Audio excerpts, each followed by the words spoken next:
Bisa kita bayangkan misalnya sebuah kebijakan hanya berdasarkan pidato presiden dari waktu ke waktu, lalu menjadi peraturan presiden, bahkan menjadi undang-undang, kan repot ini negara. Ini gimana ini, kok anti sekali sama ilmuwan, anti sekali sama peneliti, anti sekali sama riset gitu, anti sekali sama diskusi. Lah gimana kebijakan publik kok anti kepada pengetahuan, ilmu pengetahuan? Jadi repot kita ini. Nah, termasuk mendirikan universitas. Apakah ada kajiannya? Rektor sering diundang, ada 2 kali diundang ke istana. Lalu kita suruh duduk mendengar pidato. Beliau itu pidato luar biasa. Bisa 3 jam pidato. Kita suruh dengar.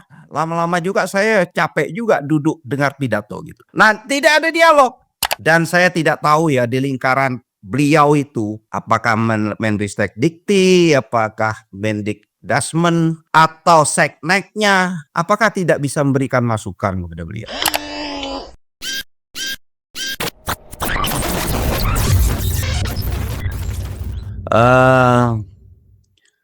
Sejak Presiden Prabowo itu dilantik dan berbagai program yang telah dilakukan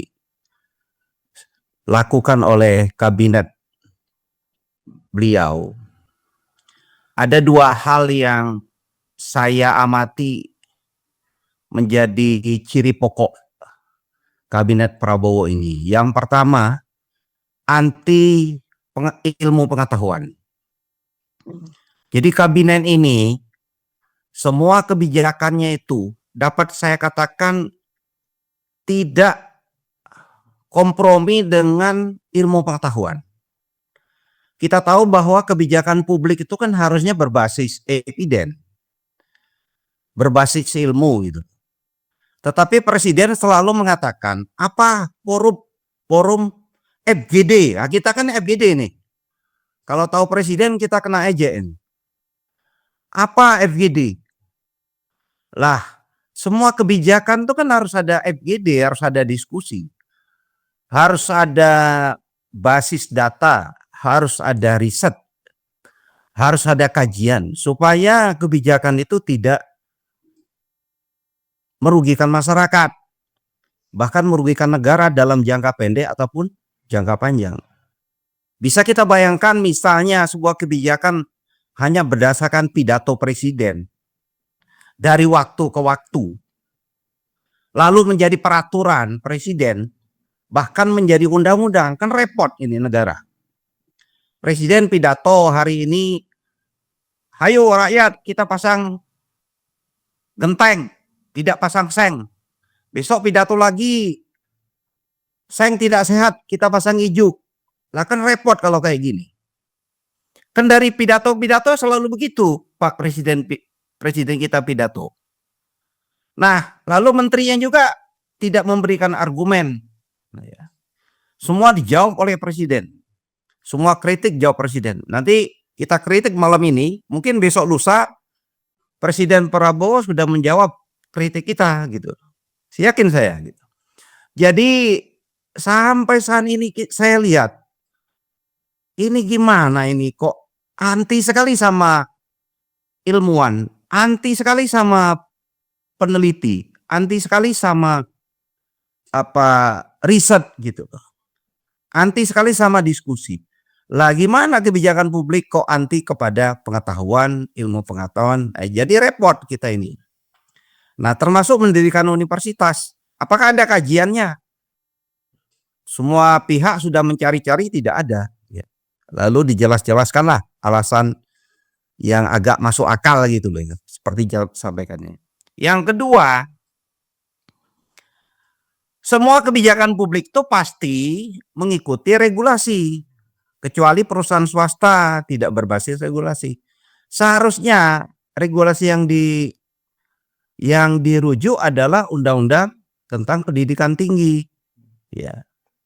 Dan pendirian universitas berdasarkan Permen nomor 20 tahun 2007. Gitu kan sudah ada. Ya ikuti aja tuh, ada studi kelayakannya, ada organisasinya, baru diangkat namanya rektor atau presiden, yang sekarang namanya gubernur. Nah, ini aneh juga namanya gubernur ini. Kenapa kok gubernur gitu? Jadi Yang ketiga, akibat dari dua hal ini tidak ada dialog publik. Ya, jadi kita kan tidak pernah dialog. Rektor sering diundang, ada 2 kali diundang ke istana. Lalu kita suruh duduk mendengar pidato. Beliau itu pidato luar biasa. Bisa 3 jam pidato. Kuat sekali, saya heran. Saya juga nggak kuat pidato 2 jam. Paling saya kuatnya 15 menit. Tapi beliau kuat pidato 2 jam. Kita suruh dengar.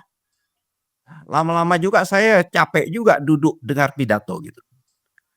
Nah, tidak ada dialog. Jadi kalau kita kritik, nanti beliau undang ke istana. Oh, gitu. Gaya pidato kan gitu dia.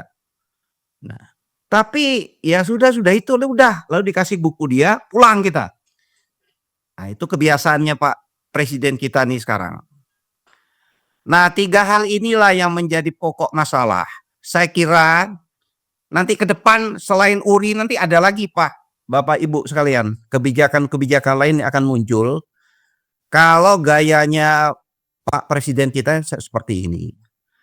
Dan saya tidak tahu ya di lingkaran beliau itu apakah Menristek Dikti, apakah Mendikdasmen atau Sekneknya, apakah tidak bisa memberikan masukan kepada beliau. Ya mbok sabar dulu gitu loh. Kalau nggak ada kajian ya sabar dulu, jangan buru-buru. Tahu-tahu ngangkat gubernur. Ya. Saya kira itu untuk pemantik diskusi. Jadi 3 hal itu. Jadi kabinet kita ini anti ilmu pengetahuan. Kabinet kita ini tidak taat pada regulasi. Lalu kabinet kita ini, termasuk presiden kita ini tidak senang dialog, deliberasi, partisipasi publik.